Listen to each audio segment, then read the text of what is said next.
नमस्ते विद्यार्थ्यांनो, आज आपण गणित भाग 1 प्रकरण दुसरे वर्ग समीकरणे यामधील सराव संच 2.6 भाग 2 अभ्यासणार आहोत. मुलांनो, 7वं गणित आहे. एका नदीत बोटीने प्रवाहाच्या विरुद्ध 36 किमी जाऊन परत त्याच जागी येण्यास प्रत्येकाला 8 तास लागतात.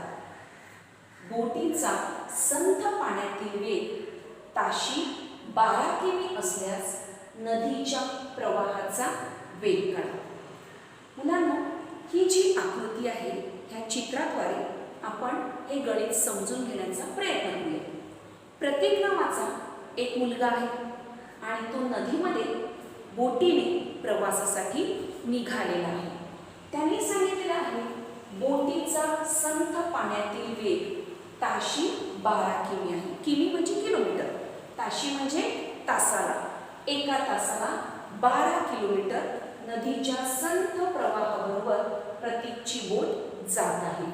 तर नदीच्या प्रवाहाचा वेग काढा. नदीच्या प्रवाहाचा वेग, नदीच्या पाण्याचा वेग, कोणत्या प्रवाहाने किती वेगाने ती पुढे जाते हे आपल्याला माहित नाही. म्हणून पहिल्यांदा नदीच्या प्रवाहाचा वेग आपण x किमी मानूया. समजा नदीच्या प्रवाहाचा वेग बरोबर x किमी मान. आता बघा, बोटीचा संथ पाण्यातील वेग ताशी 12 किमी असल्यास या नदीमध्ये प्रतीक निघालेला आहे आणि ह्या बोटीचा वेग संथ पाण्याचा म्हणजे प्रवाहाच्या दिशेने निघालेला आहे. म्हणजे बोटीचा नदीच्या प्रवाहाच्या दिशेने. बघा मुलांनो, जर नदीच्या प्रवाहाचा वेग आपण मानलेला आहे x, आता त्याच्यामध्ये प्रतीक ही बोट घेऊन निघालेला आहे. तो जर प्रवाहाच्या दिशेने म्हणजे पाणी ज्या दिशेने जात असेल तर त्याचा वेग किती होणार? 12 अधिक x. कारण ज्या दिशेने नदीचे पाणी जात आहे त्याच दिशेने त्याची बोटही जात आहे. म्हणून बोटीचा नदीच्या प्रवाहाच्या दिशेने असलेला वेग किती येणार? 12 अधिक x. पण जर प्रतीक उलटा फिरला आणि प्रतीकने ठरवलं की मला बोट उलट्या दिशेने म्हणजे विरुद्ध दिशेने हाकायची आहे, म्हणजे नदीच्या प्रवाहाच्या विरुद्ध दिशेने त्याला जायचं असेल, बोटीला ह्या दिशेने जायचं आहे, पाणी ह्या दिशेने जाते, बोटीला ह्या दिशेने जायचंय, म्हणजे विरुद्ध दिशेने जायचं असेल तर प्रवाहाचा वेग काय होणार? विरुद्ध म्हणजे वजाबाकी करायची आहे, म्हणजे प्रवाहाचा वेग होणार 12 वजा x. एवढा भाग समजलेला आहे. म्हणजे पुढची दोन विधानं आपण लिहू शकतो की बोटीचा नदीच्या प्रवाहाच्या दिशेने असलेला वेग 12 अधिक x आणि बोटीचा नदीच्या विरुद्ध प्रवाहाच्या दिशेने असलेला वेग आहे 12 वजा x. हीच दोन विधानं आता आपण इथे लिहूया. बघा मुलांना, जी दोन विधानं आपण इथे केली तीच मी इथे लिहून काढलेली आहे. बोटीचा नदीच्या प्रवाहाच्या दिशेने वेग, बोटीचा नदीच्या प्रवाहाच्या दिशेने असलेला वेग किती आहे? 12 अधिक x. किमी, किमी म्हणजे किलोमीटर पर तास, पर तास म्हणजे एका तासाला 12 अधिक x किलोमीटर. तर विरुद्ध दिशेने असलेला वेग, बोटीचा नदीच्या प्रवाहाच्या विरुद्ध दिशेने असलेला वेग. विरुद्ध दिशा म्हणजे काय करणार? पाणी जे आहे नदीचे ज्या दिशेने जाते त्याच्या उलट दिशेने बोट आपल्याला हाकायची आहे, म्हणजे हाकण्यासाठी त्रास हा होतोच. म्हणजे विरुद्ध दिशेने जाताना वजाबाकी करायची असते, म्हणजे 12 वजा x. किमी, किलोमीटर पर तास, प्रत्येक तासाला ती बोट 12 वजा x या किलोमीटर वेगाने पुढे जाते. ठीक आहे. जेव्हा ती प्रवाहाच्या बरोबर जाते ती फास्ट जाणार, नदीच्या पाण्याबरोबर ती फास्ट जाणार, म्हणून बेरीज करायची.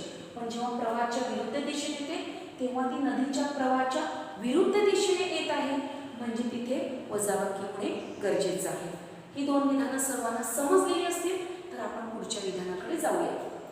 एका नदीत बोटीने प्रवाहाच्या विरुद्ध 36 किमी जाऊन परत त्याच जागी येण्यास प्रतीकला 8 तास लागतात. इथपर्यंतचं विधान आपण बघूया. आता प्रतीकने ठरवलेलं आहे. प्रतीकने काय ठरवलं? मला प्रवाहाच्या विरुद्ध दिशेने जायचंय. नदीचं पाणी ह्या दिशेने वाहत आहे, पण मी जाणार प्रवाहाच्या विरुद्ध दिशेने. ह्या दिशेने तो जाणार, ह्या दिशेने, बरोबर. या दिशेने प्रतीक उलट दिशेने बोट हाकणार आणि निघणार. विरुद्ध दिशेने 36 किलोमीटर जाऊन 36 किलोमीटरचा तो प्रवास करणार आहे. 36 किमी हा प्रवास प्रतीक करणार आहे. मग काय करणार? तो पुन्हा एक राऊंड मारणार नदीमध्ये. या नदीमध्ये तो गेला, मग पुन्हा एक तो राऊंड मारणार, परत येणार. बघा मुलांना, जेव्हा तो नदीच्या विरुद्ध दिशेने जातो, जेव्हा तो असा निघतो, प्रवाहाच्या विरुद्ध बाजूने निघतो, तेव्हा तो नदीच्या पाण्याच्या विरुद्ध दिशेने जातो, म्हणजे वजाबाकी आहे. पण जेव्हा त्याने इथून असं वळण घेतलेलं आहे, कारण त्याच जागी परत येण्यास, पुन्हा त्याला त्याच जागी परत यायचंय, म्हणजे त्याने वळण घेतलं, म्हणजे पुन्हा इथून जेव्हा तो निघाला वळण घेऊन, तेव्हा त्याला कोणती दिशा प्राप्त झाली? नदीच्या प्रवाहाची दिशा. इथून जाताना नदीच्या प्रवाहाच्या विरुद्ध गेला, पण टर्न मारल्याबरोबर नदीच्या प्रवाहाच्या दिशेने पुन्हा तो आला आणि त्याला हा सर्व प्रवास करण्यासाठी एकूण किती तास लागले? तर एकूण 8 तास लागले. आता हे आपण कसं मांडायचं बघूया. प्रतीकला लागणारा एकूण वेळ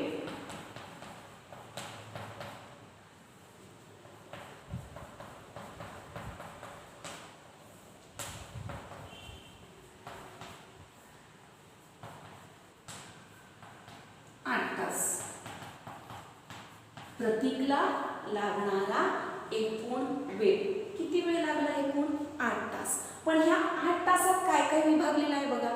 8 तासात काय विभागलेलं आहे? प्रवाहाच्या विरुद्ध दिशेने लागणारा वेळ अधिक प्रवाहाच्या दिशेने लागणारा वेळ, असे टोटल 8 तास होता. हे लक्षात येते सर्वांच्या. हे 8 तास जे आहे, हे 8 तास प्रतीकला जाण्यासाठी पण लागले आणि पुन्हा येण्यासाठी, असे टोटल 8 तास घेतलेले आहेत. म्हणजे हे 8 तास आपण लिहू शकतो. एकूण वेळ 8 तास बरोबर प्रवाहाच्या विरुद्ध दिशेने जावा लागणारा वेळ अधिक प्रवाहाच्या दिशेने यावा लागणारा वेळ. ठीक आहे.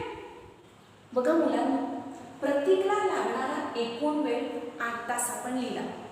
तेच 8 तास म्हणजे काय, तर मी तुम्हाला आकृतीत समजावून सांगितलेलं की 8 तास म्हणजे प्रवाहाच्या विरुद्ध दिशेने जाणे आणि पुन्हा वळून प्रवाहाच्या दिशेने येणे. म्हणून ते दोन भागामध्ये प्रवाहाच्या विरुद्ध दिशेने लागणारा वेळ अधिक प्रवाहाच्या दिशेने लागणारा वेळ, हे दोन्ही मिळून हे 8 तास प्रतीकने प्रवास केला. पण आता जेव्हा त्याने 8 तास प्रवास केला, तेव्हा ह्या 8 तासामध्ये त्यांनी किती अंतर, हे अंतर दिलेलं आहे प्रवाहाच्या विरुद्ध दिशेने 36 किमी जाऊन.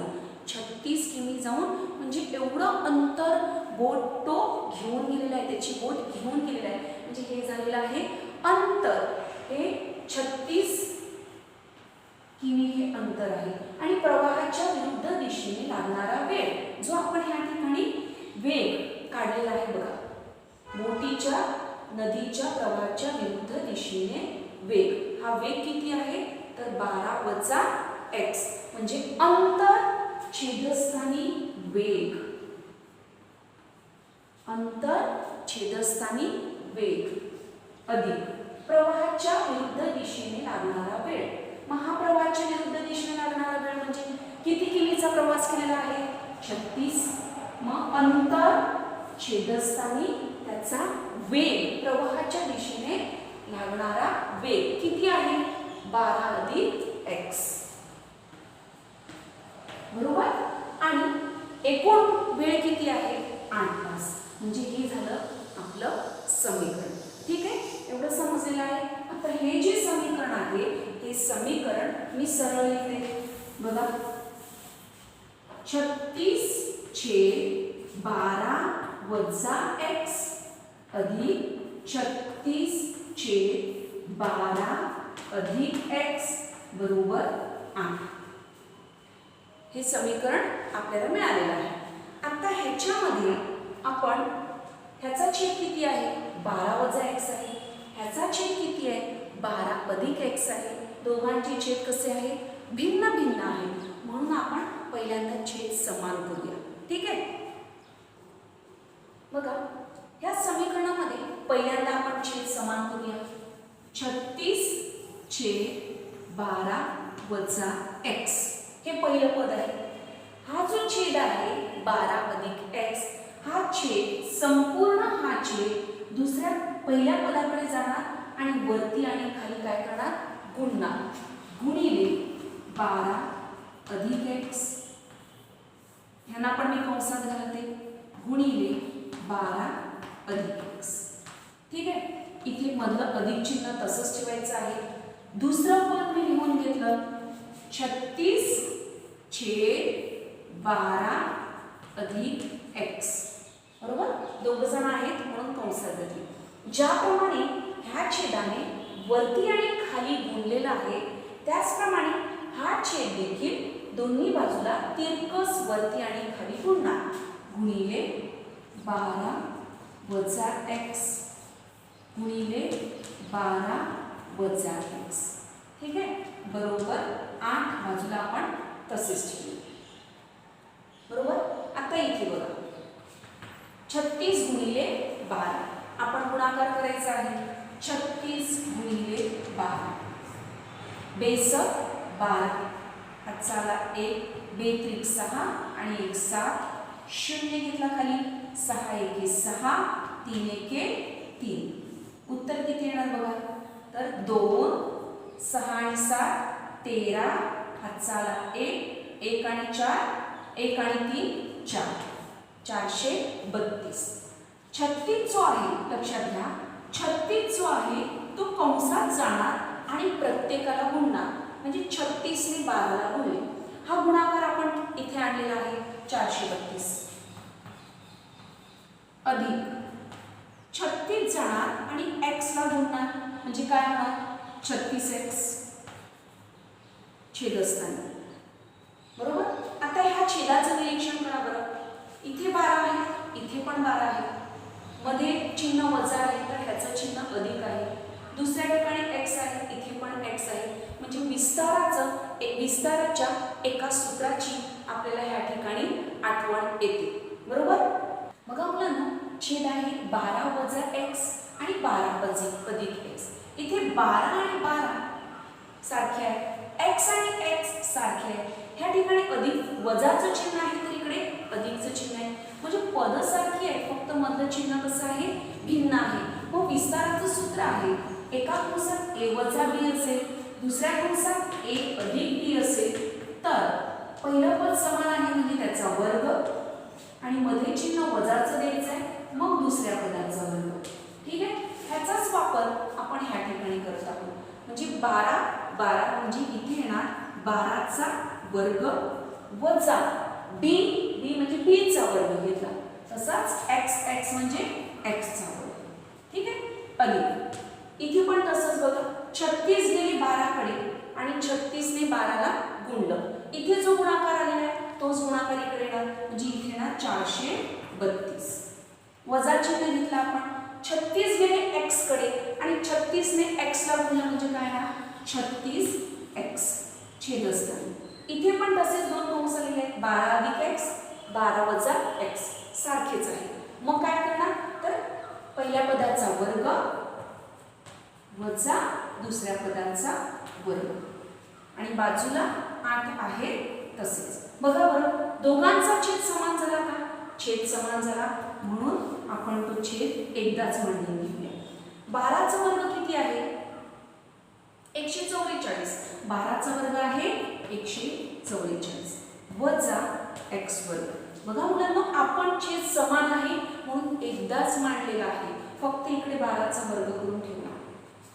आता छेद समान आहे एकदाच लिहिणार. अंशांची काय करायची, मध्ये चिन्ह आहे बेरीज, म्हणजे बेरीज करायची. हा अंश आपण तसाच लिहून घेऊया. 432 अधिक 36x अधिक 432 वजा 36x बरोबर 8. ठीक आहे. आता ह्या अंशाचं निरीक्षण करा बरं. 432 432 ह्या दोन संख्या आहेत, त्यांना आपण जवळ आणायचं आहे. अधिक 36x इकडे आहे, वजा 36x. मग अधिक 36 ह्याचं चिन्ह अधिक आहे, ह्याचं चिन्ह वजा आहे. ही दोन पदांचं काय होणार, लोप होणार, म्हणजे ती जाणार, कारण संख्या सारख्या आहेत, चिन्ह भिन्न आहे. फक्त शिल्लक कोण राहिले, 432 432 या दोघांची आपण काय करूया, बेरीज करूया. 432 आणि 432 या दोघांची आपण बेरीज करूया. 432 अधिक 432 2 आणि 2 4 3 आणि 3 6 आणि 4 आणि 4 8. म्हणजे अंशांची बेरीज किती आली, 864. छेदस्थान 144 वजा x वर्ग बरोबर 8. आता बघा, हा जो छेद आहे, हा छेद मी दुसऱ्या बाजूला नेते. आपल्याला x चं उत्तर काढायचं आहे मुलांना, म्हणजे प्रत्येकाला आता आपण ह्या संख्या ज्या आहेत ते दुसऱ्या बाजूला नेऊया. 144 वजा x वर्गाने भागलेला आहे, आपण त्यांना दुसरीकडे नेले 8 कडे का ते गुणणार, म्हणजे 864 बरोबर 8 गुणिले हे दोघं जण येणार, म्हणजे कंसात टाकते 144 वजा x वर्ग. ठीक आहे. आता 844 तसेच ठेवणार बरोबर 8 आणि 144 यांचा आपण गुणाकार करूया.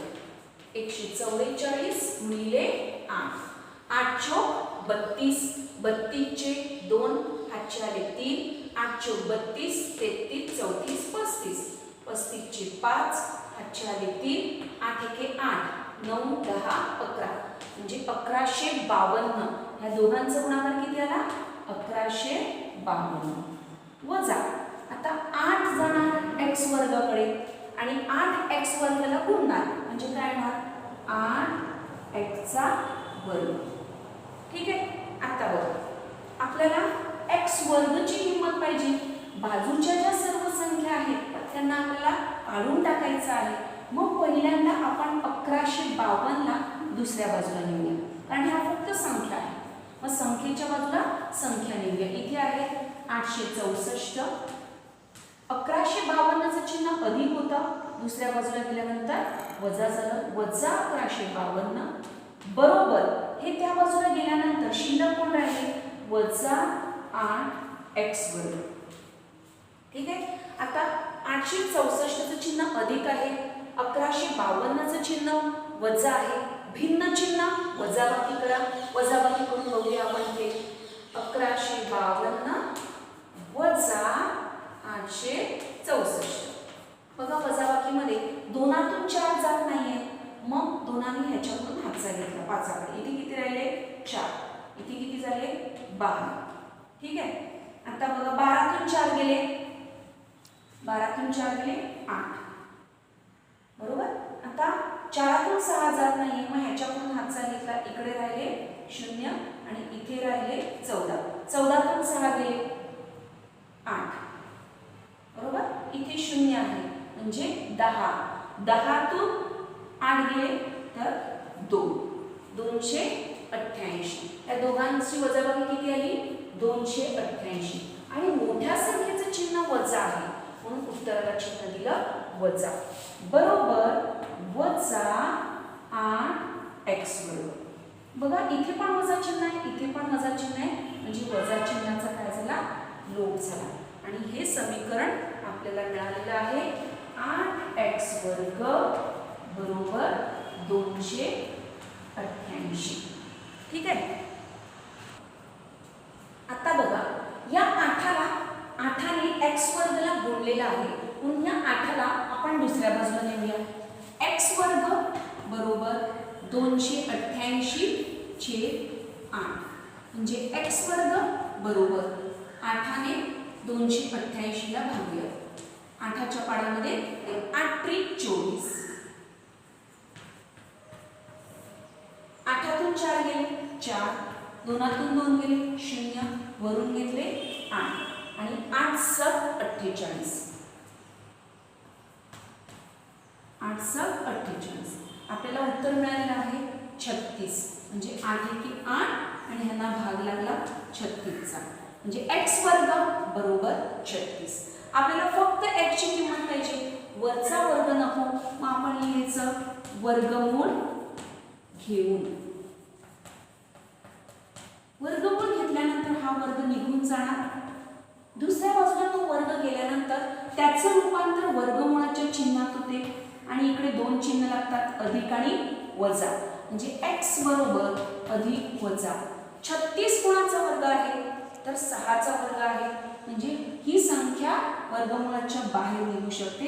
इथे आपण लिहिले 6.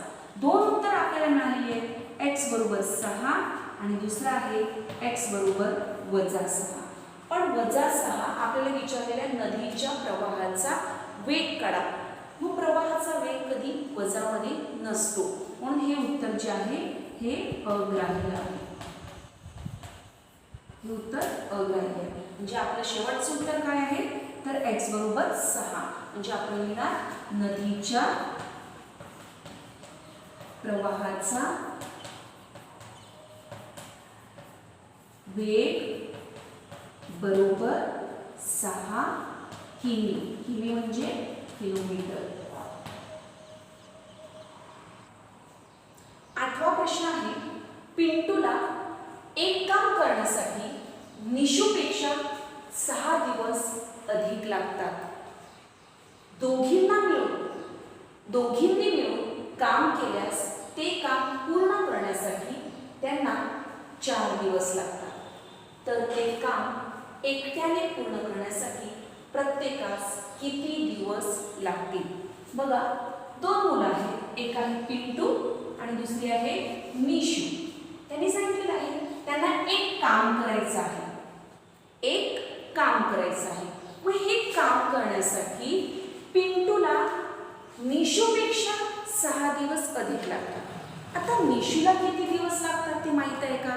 नाही, कारण प्रत्येकाला किती दिवस लागतात ते काढायला सांगितलंय. म्हणजे निशूला एक काम करण्यासाठी किती दिवस लागतात हे आपल्याला माहित नाही.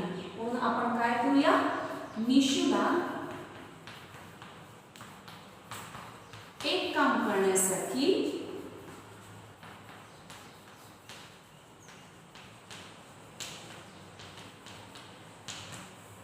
लागणारे दिवस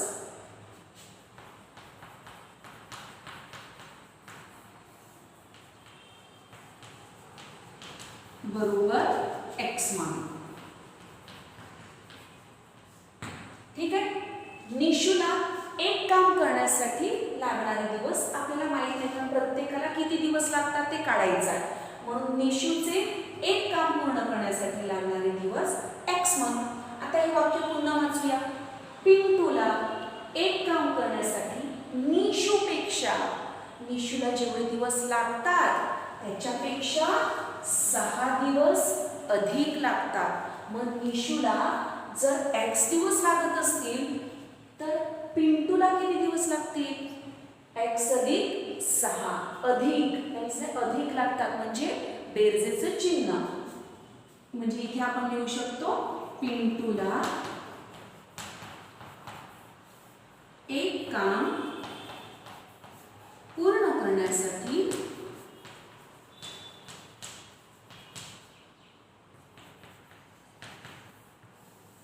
लागणारे दिवस बरोबर, जर निशूला x दिवस लागतात तर पिंटूला लागणारे दिवस किती तर x अधिक 6. ठीक आहे. मग बघा, आता ह्याच्यावरूनच निशूला एक काम करण्यासाठी किती दिवस लागतात?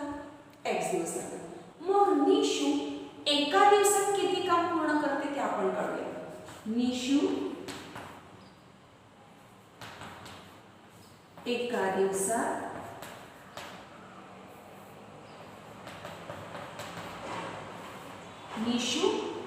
दिवसात किती काम करत असेल 1/x काम. एका दिवसात लागणारे दिवस म्हणजे एक काम करण्यासाठी लागणारे दिवस आणि त्याला भागायचं आहे. एक काम करण्यासाठी किती दिवस लागतात त्याने भागल्यानंतर आपल्याला एका दिवसात किती काम करते ते कळेल. म्हणजे निशू एका दिवसात 1/x काम करते. मग पिंटू एका दिवसात किती काम करत असेल? पिंटू एका दिवसात लागणारे दिवस एकूण दिवस x + 6 काम करते.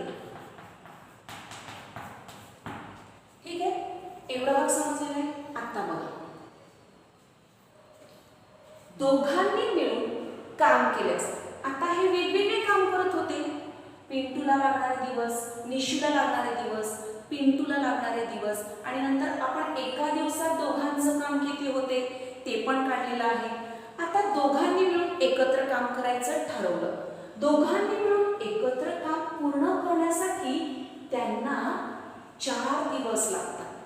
आता बघा, एकत्र म्हणजे दोघांनी मिळून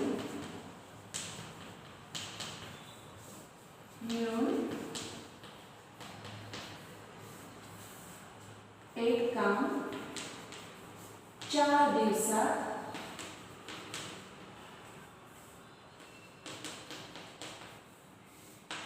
पूर्ण केले. दोघांनी ठरवलं आपण दोघ जण एकत्र काम पूर्ण करू, बरोबर. मग त्यांना एकत्र काम पूर्ण करण्यासाठी 4 दिवस लागतात. बघा, निशूला एका दिवसात किती काम होते? 1/x. पिंटूचं एका दिवसात किती काम होते? 1/x + 6. आणि दोघांनी मिळून म्हणजे बेरीज, या दोघांनी मिळून काम करायचं ठरवलेलं आहे. तेव्हा किती दिवस लागतात?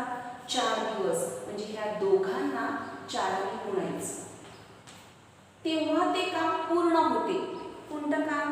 एक काम पूर्ण करण्यासाठी, म्हणून इकडे येणार 1. तर अशा पद्धतीने आपलं समीकरण तयार होते. आता हे समीकरण आपण सोडवण्याचा प्रयत्न करूया. 4 ने काय केलेलं आहे बघा, इकडे गुणलेलं आहे. ह्या 4 ला आपण दुसऱ्या बाजूला पाठवूया. म्हणजे 1 आहे दुसऱ्या बाजूला, तिथे जाऊन तो भागणार. म्हणजे 4 जाणार म्हणून मी लिहत नाही. 1/x + 1/x + 6 बरोबर. इकडे 1 आधीपासून आहे, छेद 4 ने गुणलेलं होतं, इथे झाले छेद असते, छेद 4 बरोबर. आता ह्याचा छेद आहे x, ह्याचा छेद आहे x + 6.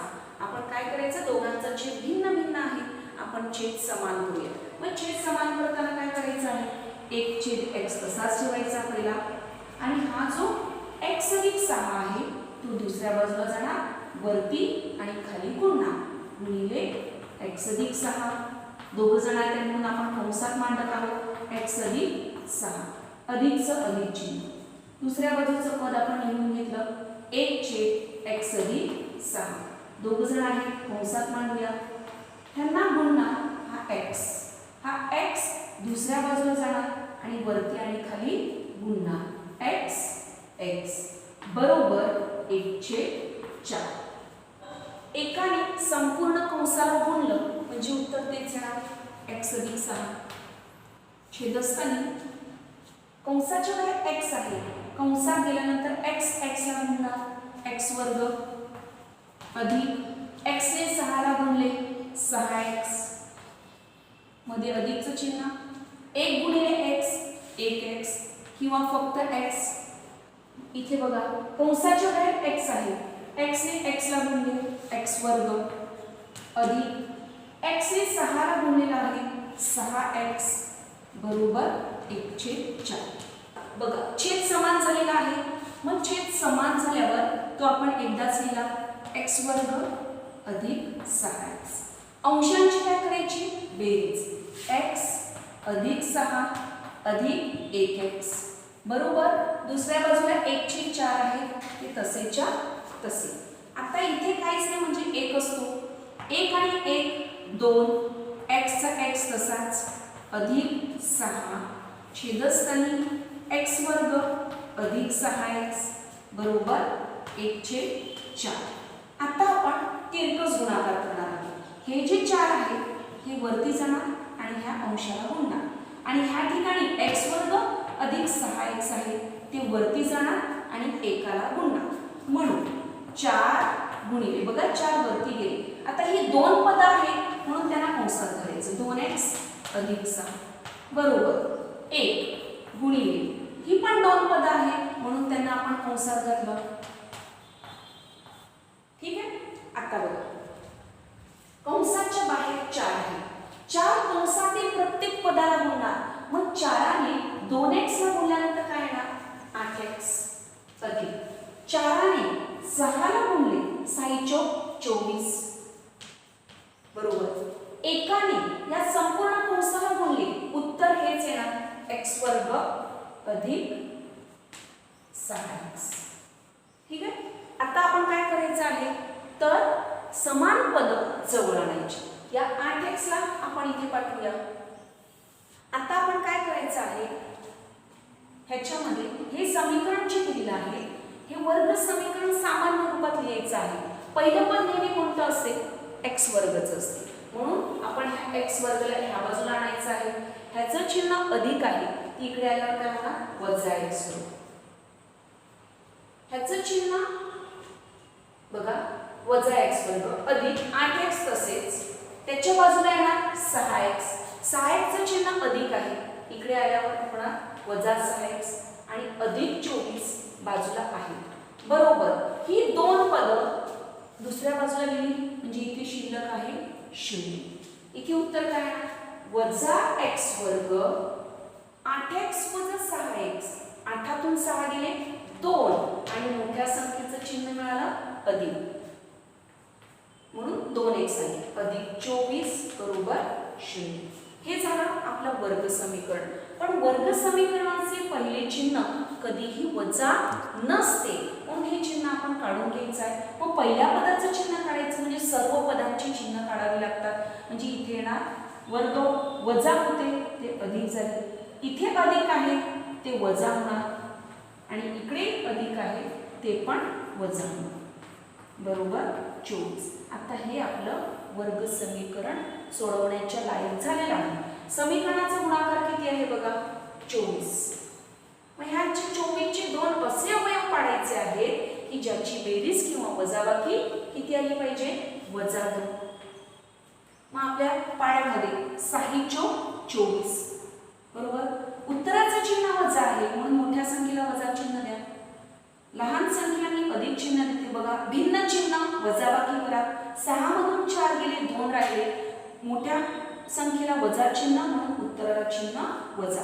हे दोन अवयव आपण मांडू शकतो वजा 6 अधिक 4. म्हणजे ह्या ठिकाणी हे मधलं पद काढून घ्यायचं x वर्ग वजा 6x अधिक 4x वजा 24 बरोबर 0. इथपर्यंत समजलेलं आहे. आता ह्या ठिकाणी बघा आपण अवयव काढून घेऊया. x वर्ग म्हणजे x गुणिले x वजा 6x. 6 चे अवयव काढण्याची गरज नाही कारण पहिल्या पदामध्ये संख्या नाही आहे म्हणून 6 गुणिले x अधिक 4 गुणिले x वजा 24 चे अवयव 6 चौक 24 बरोबर 0. आता ही जी पहिली दोन पद आहेत या पहिल्या दोन पदामध्ये सामायिक कोण आहे तर x आणि x. मग त्यांना बाहेर काढले. कंसात राहणार x वजा 6 अधिक चिन्ह. ह्यांच्यामध्ये सामायिक कोण आहे बघा तर 4 आणि 4 बरोबर. हे दोघ जण सामायिक आहेत. ह्या दोघांना मी बाहेर काढले. कंसात कोण राहते x वजा 6 बरोबर 0. आता हे दोन्ही कंस समान आहेत म्हणून ते सामायिक एकदाच लिहायचे x वजा 6 आणि कंसाच्या बाहेर ज्या संख्या असतात त्यांना दुसऱ्यात टाकायचं x अधिक 4 दुसऱ्या कंसात आपण घालत आहोत बरोबर. आता हा 0 जो आहे तो प्रत्येक कंसाला वाटायचा x वजा 6 बरोबर 0 किंवा x अधिक 4 बरोबर 0. आता ह्या ठिकाणी वजा 6 आहे, जेव्हा ते शून्याच्या बाजूला जातील तेव्हा अधिक 6 होणार, मग x बरोबर 0 अधिक 6 उत्तर मिळणार 6. ह्या ठिकाणी बघा x अधिक 4 बरोबर 0 आहे, वजा 4 आहे, दुसऱ्या बाजूला गेल्यानंतर होणार 0 वजा 4 आणि शून्यातून 4 गेले उत्तर येणार 4, मोठ्या संख्येचं चिन्ह वजा. आपल्याला विचारलेलं आहे ते काम एकट्याने पूर्ण करण्यास प्रत्येकास किती दिवस लागतात. दिवस कधीही वजामध्ये नसतात, म्हणून हे उत्तर जे आहे हे अग्राह्य आहे किंवा अशक्य आहे असं आपण त्याच्या बाजूला मांडायचं आहे. मग x बरोबर 6, पण x कोणाला x दिवस लागत होते बरं काम करण्यासाठी, तर आपण सुरुवातीला बघितलं गणिताच्या निशूला एक काम करण्यासाठी x दिवस लागतात. मग निशूला एक काम करण्यासाठी लागणारे दिवस, हे आपलं पहिलं विधान होतं गणिताच्या सुरुवातीला, जे होते x, पण त्याचं उत्तर आपल्याला मिळालं 6, म्हणजे आपण लिहायचं 6 दिवस. हे झालं पहिलं. आता दुसरा कोण आहे पिंटू. मग पिंटूला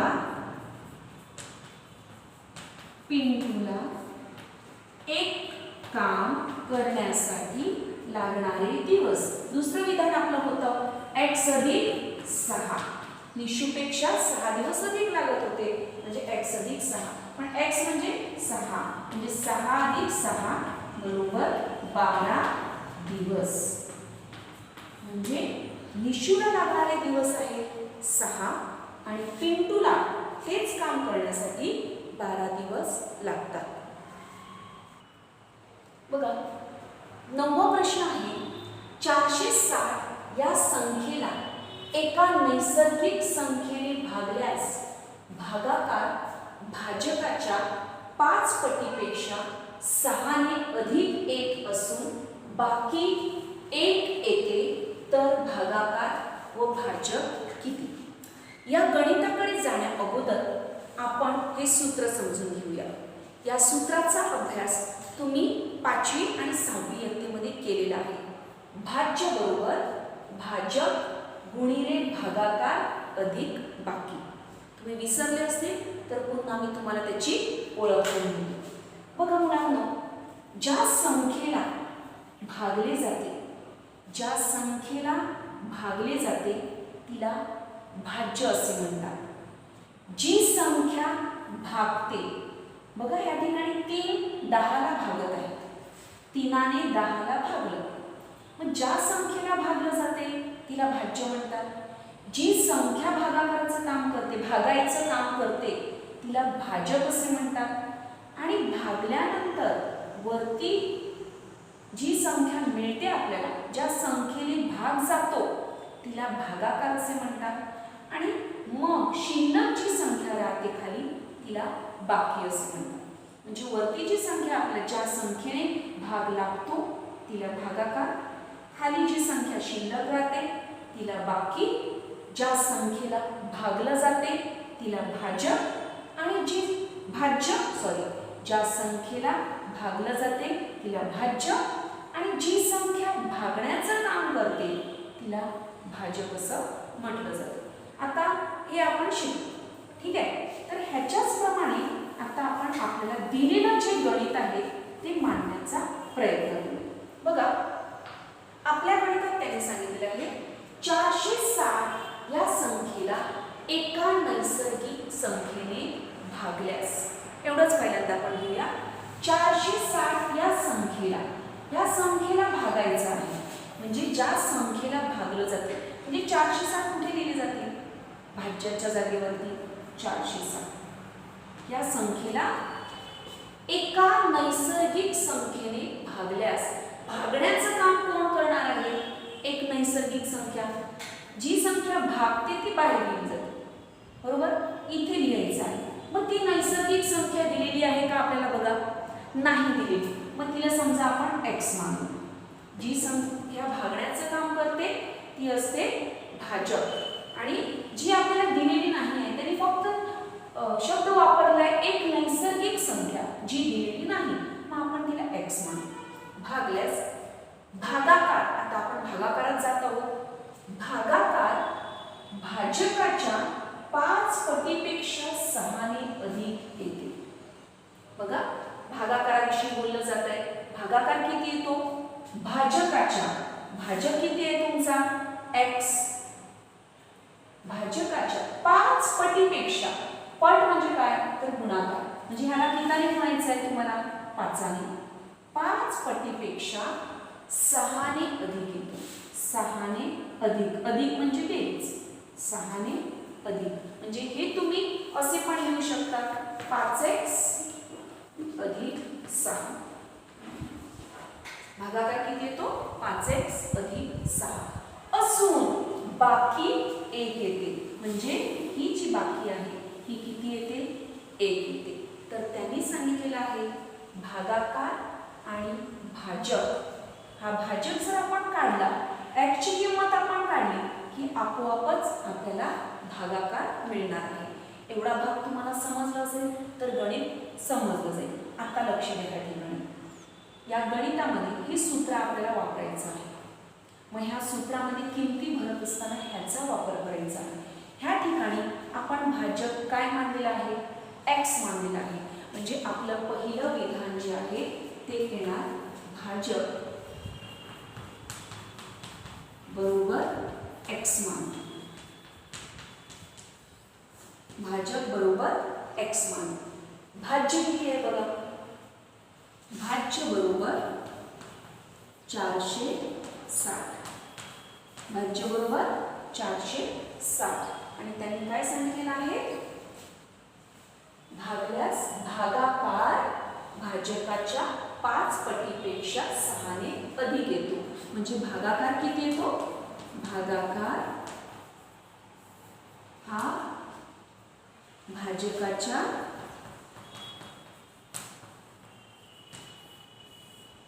5 पटीपेक्षा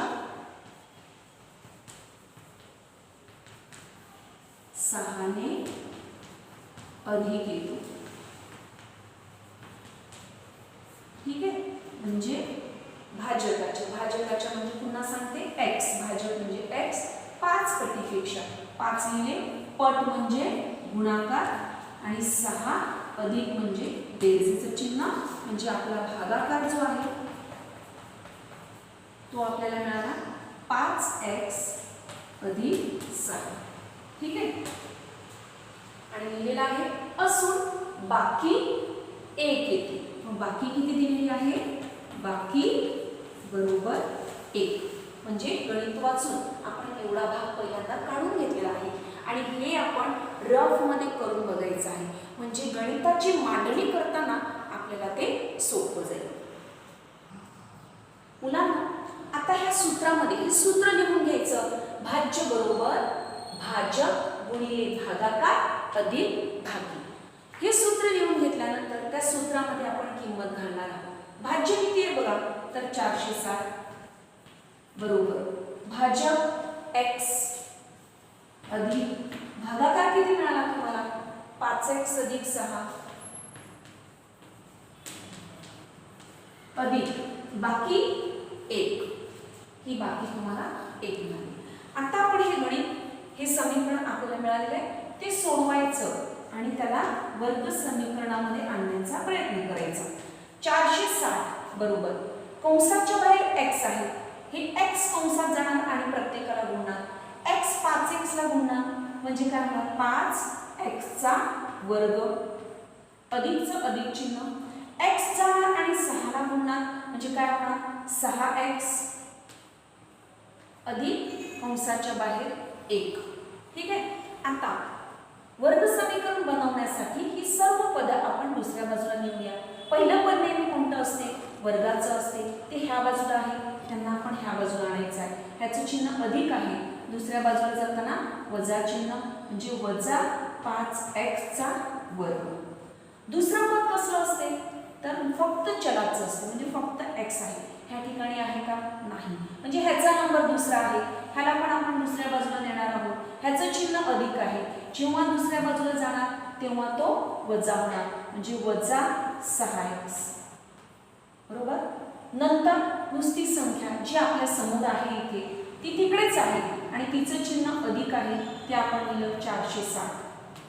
पण इकडे बघा अजून एक संख्या इथे आहे, फक्त 1 आहे. मग ह्या एकाला पण त्या संख्येच्या बाजूला न्यायचं आहे, तिचं चिन्ह अधिक आहे, जेव्हा दुसऱ्या बाजूला ह्या बाजूला जाणार तेव्हा ते वजा होणार, म्हणजे वजा 1. आता हे बरोबरचं चिन्ह टाकायचं आणि ही तिन्ही पदं दुसऱ्या बाजूला गेलेली आहेत, इकडे शिल्लक फक्त 0 राहिलं. ठीक आहे. म्हणजे इथे कसं येणार बघा, वजा 5x चा वर्ग वजा 6x. आता इथे बघा 460चं चिन्ह अधिक आहे, 460 मधून 1 वजा केलं का किती येणार, तर 459. आणि मोठ्या संख्येचं चिन्ह अधिक आहे म्हणून इकडे अधिक चिन्ह बरोबर 0. हे आपल्याला वर्ग समीकरण मिळालेलं आहे. पण निरीक्षण करा, पहिल्या पदाचं चिन्ह काय आलेलं आहे, वजा, जे वर्ग समीकरणात कधीही वजा चिन्ह नसते. म्हणून आपण हे चिन्ह काय करायचं, काढून घ्यायचं, म्हणजे प्रत्येक पदाचं चिन्ह बदलणार. म्हणजे वजा 5x चा वर्ग आहे तो होणार 5x चा वर्ग, वजा 6x आहे ते होणार अधिक 6x, वजा 459 आहे ते होणार वजा 400, अधिक 459 आहे ते होणार वजा 459 बरोबर 0. बघा मुलांना, मी हे समीकरण इथे वरती असं लिहून घेतलेलं आहे, 5x चा वर्ग अधिक 6x वजा 459 बरोबर 0. हे वर्ग समीकरण आपल्याला मिळालेलं आहे. ह्याचे आपण अवयव पाडणार आहे. म्हणजे काय करायचं आहे, पहिली संख्या आणि शेवटची संख्या ह्यांचा आपण नेहमी गुणाकार करत असतो. बघा ह्या ठिकाणी इथे येणार 5 गुणिले 459 ह्यांचा आपण गुणाकार करत असतो आणि मग त्यांची बेरीज किंवा वजाबाकी ही मधली संख्या आली पाहिजे अधिक 6. बरोबर. ह्या प्रकारे आपण उत्तर काढत असतो. पण आता इथे गुणाकार करण्याची तशी गरज नाहीये, कारण ह्यांचा गुणाकार मोठा होणार. मग हा मोठा आलेला गुणाकार कोणत्या पाड्यात आहे तो शोधायला आपल्याला कठीण जाणार. म्हणून आपण काय करायचं आहे, बघा मी काय करते इथे या ठिकाणी हे 5 आहे, हे 5 मी तसेच ठेवते, गुणिले हे 459 जे आहे त्यांचे मी अवयव पाडते. 459 मागे कोणती संख्या आहे, 9 आहे. मग कदाचित तिला 9 ने भाग जाईल. आपण भाग देऊन बघूया. 9 आणि 459, 9 5 45, 9 घेतले 9 1 9 0. म्हणजे 459 चे अवयव काय मिळाले, 9 गुणिले 51. म्हणजे ह्या ठिकाणी मी लिहिताना 459 न लिहिता 9 गुणिले 51 असं लिहू शकते. ह्या संख्येच्या जागी मी हे लिहिलेलं आहे. ठीक आहे. आता बघा या दोघांचा गुणाकार करा बरं. 5 9 45, 5 9 45 गुणिले 51. आता 5 9 45 आणि 45 गुणिले 51 ह्यांचा गुणाकार हा समीकरणाचा गुणाकार आहे. ठीक आहे. ह्या दोघांची बेरीज किंवा वजाबाकी आपल्याला किती पाहिजे, अधिक 6 पाहिजे. मग 51 मधून 45 वजा केले तर आपल्याला 6 उत्तर मिळते. म्हणजे हे दोन अवयव आपल्याला ह्या ठिकाणी वापरता येतील. बघा पुन्हा मी सांगते, या दोघांचा गुणाकार करण्याची गरज नाही, कारण गुणाकार मोठा येणार आणि मोठा आल्यानंतर पुन्हा आपल्याला अवयव काढण्यासाठी अवघड होईल, कठीण होईल. त्याच्यासाठी मी 5 तसेच ठेवले आणि ही जी संख्या आहे 459 तिचे अवयव काढले. तिचे अवयव काढले म्हणजे काय, ती कोणाच्या पाड्यात येते ते बघितलं. तर शेवटचा संख्या आहे 9 म्हणून 9 ने भाग देऊन बघितला तर 9 ने तिला पूर्ण भाग जाते, उत्तर 0 येते म्हणजे पूर्ण भाग जाते आणि भाग लागतो 51चा. म्हणजे या संख्येचे अवयव आहेत 9 गुणिले 51. म्हणून इथे ही संख्या न लिहिता मी 459 च्या जागी लिहिले 9 गुणिले 51. 51. आता मला दोन अशा संख्या शोधायच्या आहेत की ज्यांची बेरीज किंवा वजाबाकी अधिक 6 आली पाहिजे. मग मी ह्या तिघांचा विचार केला. या तिघांचा आपण विचार करूया. मग त्याच्यामध्ये ह्या दोघांचा गुणाकार केला तर तो येतो 45 आणि हे 51 तसेच ठेवले. आता ह्या दोन संख्यांचं निरीक्षण केलं तर असं दिसते की 51 मधून 45 गेले की मला अधिक 6 उत्तर मिळते.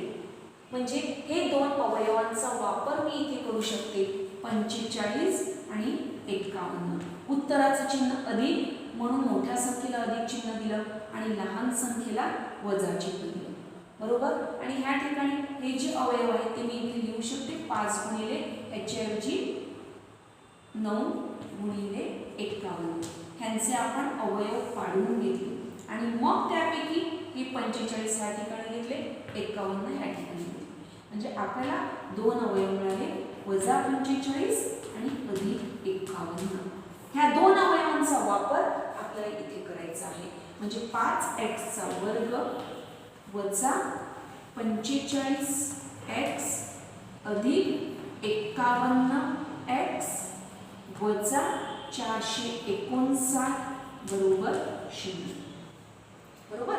आता ह्यांचे आपण अवयव काढूया. ह्यांचे अवयव काढण्यासाठी मी इथून सुरुवात करते.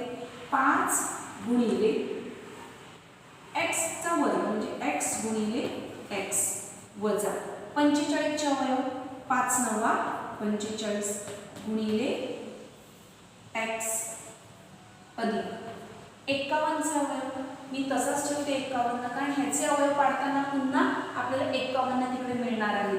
म्हणजे 51 गुणिले x वजा 449. मग 449 चे अवयव काय आलेले आहेत 9 गुणिले 51 459. 459 चे अवयव आहेत 9 गुणिले 51 बरोबर 0. आता ह्याच्यामध्ये बघा पहिल्या दोन गटात पहिल्या दोन पदांमध्ये कोण सामायिक आहे 5 5 x x म्हणजे सामायिक पद मी बाहेर काढते 5x. असामायिक जे आहे x वजा 9 ते दुसऱ्या कंसात घातले अधिकचं चिन्ह. ह्या ठिकाणी कोण सामायिक आहे तर 51 आणि 51 ते बाहेर काढले आणि कंसात घालते मी x वजा 9 बरोबर 0. आता ह्या ठिकाणी x वजा 9 हा कंस सामायिक आहे तो एकदाच लिहून घेतला आणि दुसऱ्या कंसात 5x अधिक 51 बरोबर 0. बरोबर. आता हे 0 आपण वाटून घ्यायचे. x वजा 9 बरोबर 0 किंवा 5x अधिक 51 बरोबर 0. x वजा 9 बरोबर 0 म्हणजे ह्या ठिकाणी बघा वजा 9 आहे म्हणजे दुसऱ्या बाजूला गेल्यानंतर अधिक 9 होणार म्हणजे x बरोबर 0 अधिक 9 उत्तर येते 9. ह्या ठिकाणी आपण सोडून घेऊया 5x बरोबर वजा 1 अधिक 51 आहे. दुसऱ्या बाजूला गेल्यानंतर 0 वजा 51 होणार. मग 0 मधून 51 गेले 51च राहिले आणि मोठ्या संख्येचं चिन्ह मिळालं. पुढे इथे 5 ने गुणलेला आहे. 5 जेव्हा दुसऱ्या बाजूला जातील तेव्हा काय होणार भागाकार होणार वजा 51/5. ठीक आहे. एका x चं उत्तर मिळालं 9 आणि दुसऱ्या x चं उत्तर मिळालं वजा 51/5. पण हे अग्राह्य उत्तर आहे किंवा अशक्य असं उत्तर आहे कारण ही नैसर्गिक संख्या त्यांनी सांगितलेलं आहे की ती नैसर्गिक संख्या आहे. मग नैसर्गिक संख्या कधी ऋण नसते म्हणून हे उत्तर आपलं अग्राह्य आहे. म्हणजे गृहीत उत्तर कोणतं पकडायचं आहे आपल्याला तर x बरोबर 9. पण x म्हणजे आपण काय मानलेला होता तर भाजक बरोबर x मानू असं आपण सुरुवातीला विधान केलं होतं. भाजक बरोबर x. मग हा भाजक किती मिळाला आपल्याला 9 मिळाला. अजून आपण भागाकार काढायला सांगितलेला आहे. भागाकार बरोबर काय सांगितलं त्यांनी भागाकार हा भाजकाच्या 5 पटीपेक्षा म्हणजे 5x अधिक 6 ने अधिक आहे. हे आपलं दुसरं विधान होतं गणितातलं. ह्याच्यामध्ये बघूया. 5 गुणिले x, x म्हणजे 9 अधिक 6 बरोबर 9 5 45 अधिक 6.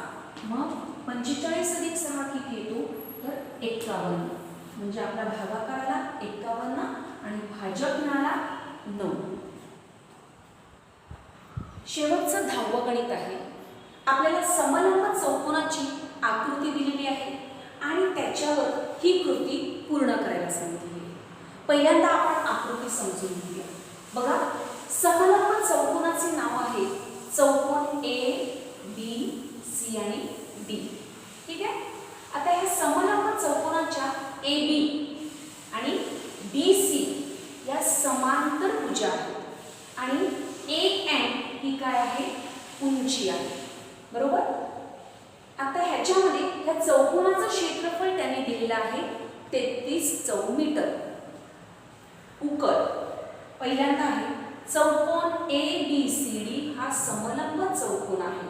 आपल्याला दिला आहे प्रश्नामध्ये दिलेला आहे. ए बी समांतर C D, A B C डीला समांतर आहे हे देखील प्रश्नामध्ये आहे.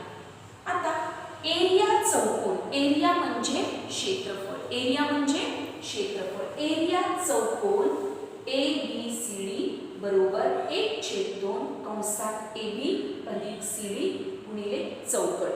आता ह्या ठिकाणी समलंब चौकोनाच्या क्षेत्रफळाचं सूत्र आपल्याला माहित असणे गरजेचं आहे.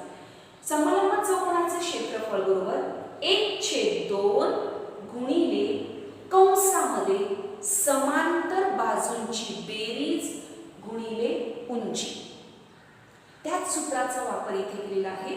समलंब चौकोनाचे क्षेत्रफळ बरोबर म्हणजे एरिया चौकोन ए बी सी डी बरोबर एरिया म्हणजे क्षेत्रफळ. एरिया चौकोन ए बी सी डी बरोबर 1/2 गुणिले कंसात समांतर बाजूंची बेरीज. बघा बरं, समांतर बाजू ए बी आणि सी डी या समांतर बाजू आहेत, त्यांची त्यांनी बेरीज केलेली आहे. गुणिले उंची, ही उंची आपल्याला भरायची. मग बघा उंची कोणती आहे तर उंची आहे ए एम. ए एम ही उंची आहे. ठीक आहे. आता हे क्षेत्रफळ किती दिलेलं आहे 33 म्हणून ह्याच्या जागेवरती लिहिले 33. 1/2 तसेच ए बी किती आहे इथे दिलेला आहे बघा आकृतीत x म्हणून ए बी च्या जागी लिहिले x. सी डी, सी आणि डी ह्याचं माप आहे 2x अधिक 1 जी इथे लिहिलेलं आहे. आता mn चं माप आपल्याला भरायचं आहे. mn म्हणजे ही उंची. मग ती किती दिलेली आहे तर x - 4 जी आपण लिहू शकतो x - 4 बरोबर. आता पुढची चौकट बघा. चौकट बरोबर 3x अधिक 1 गुणिले चौकट. आता ह्या ठिकाणी 3x अधिक 1 कुठून आले बरं तर x अधिक 2x ह्या दोघांची काय केली बेरीज केली ती झाली 3x अधिक 1. मग इकडचे 1/2 कुठे गेले तर इथे बघा हा जो 2 आहे हा 2 छेदस्थानी आहे. ह्या 2ला दुसरीकडे पाठवलेला आहे. मग 2ने इथे भागलेला आहे. जेव्हा तो दुसऱ्या बाजूला जाणार तेव्हा 33 गुणिले 2. 33 गुणिले 2. मग 33 गुणिले 2 किती येतात 33 जुने 66 म्हणजे इथे उत्तर येणार 66. हे तुम्हाला असं बाजूला रफ मध्ये करून बघायचं आहे आणि ह्या चौकटी तुम्हाला भरायच्या आहे. म्हणजे इकडे उत्तर आलं 66, ह्याच्यामध्ये उत्तर आला 3x अधिक 1 कारण 2x आणि x म्हणजे 3x अधिक 1 आणि दुसऱ्या चौकटीमध्ये x वजा 4 तसेच बरोबर. आता इथे लिहिलेलं आहे 3x चा वर्ग अधिक चौकट वजा चौकट बरोबर 0 असं लिहिलं आहे. म्हणजे ह्या ठिकाणी हा कंस त्यांनी संपूर्ण सोडून घेतलेला आहे. तो आता कंस आपण दुसऱ्या बाजूला सोडून बघूया. तर बघा मुलांनो आता ह्या चौकट आपण बाजूला रफ मध्ये सोडून घेऊन त्याचं उत्तर आपण इथे भरत आहोत. आपल्याकडे आहे समीकरण मी परत इकडे लिहून घेते सोडवण्यासाठी. 66 बरोबर 3x अधिक 1 आणि दुसऱ्या कंसात आहे x वजा 4. ठीक आहे.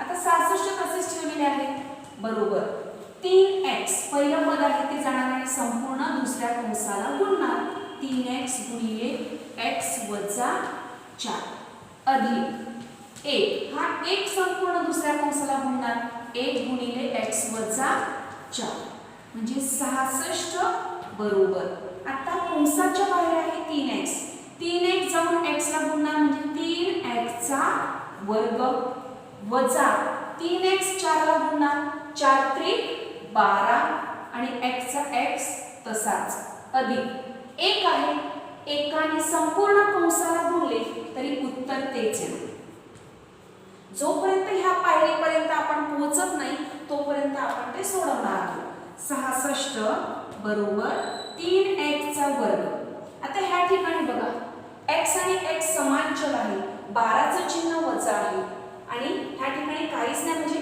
1 आहे एकाचं चिन्ह अधिक आहे भिन्न चिन्ह वजाबाकी करा 12 मधून 1 गेला 11 आणि मोठ्या संख्येचं चिन्ह वजा म्हणून उत्तराला चिन्ह वजा हा x तसाच वजा 4 आता हे वर्ग समीकरण आपल्याला तयार करायचं आहे म्हणून सर्व संख्या आपण एका बाजूला आणूया इकडे आहे 3x चा वर्ग हे पद ह्या बाजूला पाहिजे जी इथे आहे त्याला आपण इथे आणूया ह्याचं चिन्ह अधिक आहे इथे आल्यावर वजा 3x चा वर्ग नंतर फक्त चलाचं पद जे आपल्याकडे आहे त्याला पण इथे आणायचं आहे वजा 11x आहे म्हणजे इकडे आल्यावर अधिक 11x 66 फक्त संख्या इथेच आहे अधिक 66 आणि हे 4 जे आहेत ते 66 च्या बाजूला आणूया वजा 4 आहे इथे आल्यानंतर होणार अधिक 4 बरोबर 0 काय मिळणार बरं वजा 3x चा वर्ग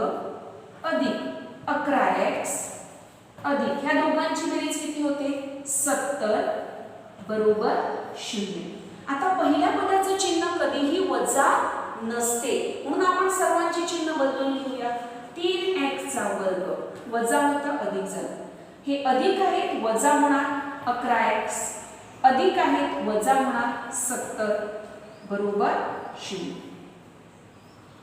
ठीक आहे आता बघा हेच उत्तर आपल्याला त्या ठिकाणी भरायचं आहे इथे किती आहे 3x चा वर्ग अधिक अधिक नंतर इथे कोणता आहे वजा 11x म्हणजे वजा 11x आणि दुसरा आहे वजा 70 बरोबर 0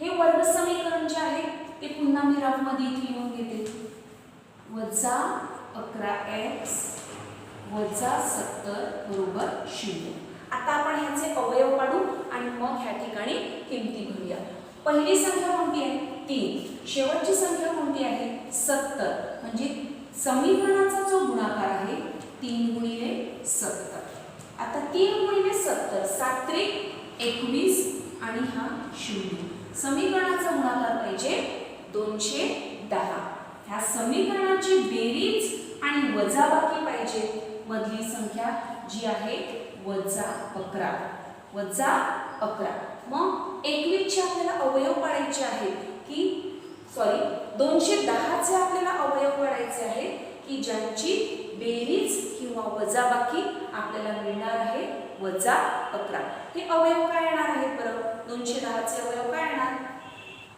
ह्या 210 चे आपल्याला अवयव काढायचे मग 210 चे अवयव काय येतात तर 21 गुणिले 10 21 गुणिले 10 मग 21 मधून 10 गेले 11 उत्तर येते हे दोन अवयव आपण इथे वापरू शकतो उत्तराचं चिन्ह वजा आहे म्हणून मोठ्या संख्येला वजा चिन्ह ह्याला अधिक चिन्ह म्हणजे वजा 21 अधिक 10 हे दोन अवयव आपल्याला मिळाले ह्या दोन अवयवांचा वापर आपण इकडे करूया 3x चा वर्ग वजा 21x अधिक 10x वजा 70 बरोबर 0 अवयव काढून घेऊया 3 गुणिले x वर्ग म्हणजे x गुणिले x वजा 21 म्हणजे 7 त्रिक 21 गुणिले x अधिक 10 तसेच ठेवते 10 गुणिले x वजा 70 म्हणजे 7 गुणिले 10 बरोबर 0 आता ह्या ठिकाणी बघा बरं सामायिक कोण आहे 3 आणि 3 x आणि एक्स. ह्यांना आपण बाहेर काढून घेऊया. 3x कंसात राहिले कोण x वजा 7. दुसऱ्यामध्ये बघा सामायिक कोण आहे 10 आणि 10 अधिक 10 कंसात x वजा 7 बरोबर 0. हीच पायरी तिथे आले का बघा बरं. हे बघा इथे 3x हा कंस विचारलेला आहे म्हणजे इथे काय येणार x वजा 7 अधिक 10. दुसऱ्या कंसात काय येणार x वजा 7. म्हणजे अशा प्रकारे सोडून आपल्याला ती उत्तरे इथे भरायची. ठीक आहे. आता इथे पुढची पायरी काय येणार तर हे दोन कंस समान आहेत म्हणून एकदाच लिहिले x वजा 7 आणि कंसाच्या बाहेर ज्या संख्या आहेत त्यांना दुसरीकडे घातले 3x अधिक 10 बरोबर 0. पुढची पायरी बघा 3x अधिक 10 हा एक कंस त्याने दिलेला आहे. मग दुसरा कंस आपल्याला लिहायचा आहे तो आहे x वजा 7. ठीक आहे. आता इथे बघा 0 त्याने वाटलेले आहे 3x अधिक 10 बरोबर 0 किंवा हा कंस लिहायचा x वजा 7 बरोबर 0.